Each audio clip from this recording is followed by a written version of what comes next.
On entre dans une autre dimension, effectivement. L'avenir de l'école du futur se situe donc ici, sur le site du futur pôle scolaire Grand Pré, en emplacement stratégique et un nouveau moteur pour ce quartier.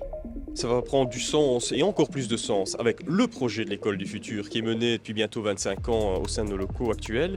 Mais surtout, on a énormément de projets dans nos cartons et grâce à ces bâtiments-ci, on va pouvoir les mettre en œuvre.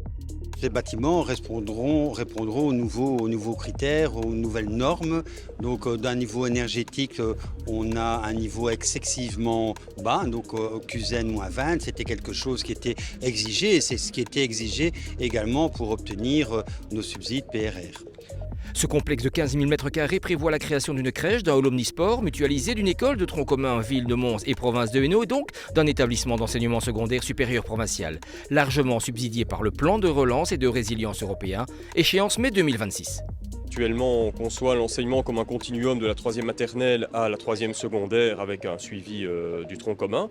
Et donc, intégrer un pôle où on aura une école fondamentale, maternelle, primaire, secondaire, tronc commun et suite du tronc commun, effectivement, c'est formidable. C'est un projet formidable. Il va y avoir des infrastructures sportives qui vont être mutualisées.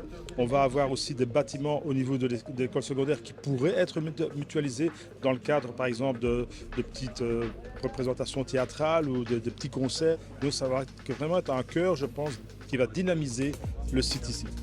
Mais oui, ici l'endroit est idéal, hein, donc on est vraiment à la sortie de Mons pour aller vers le bourrinage et surtout on est vraiment à proximité de la gare, hein, donc cette nouvelle gare qui donne accès également vers les Grands Prés, donc effectivement au niveau de l'accessibilité c'était quelque chose d'extrêmement important et surtout dans cette partie, dans ce quartier où on a quand même beaucoup de logements qui s'y sont développés et ça permet de libérer également le centre-ville même, hein, où il y avait quand même énormément de circulation.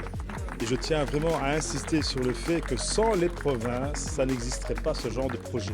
On est la seule en Fédération Wallonie-Bruxelles à avoir mené à bien sur ce site une crèche, l'enseignement fondamental, un hall sportif et l'enseignement secondaire provincial.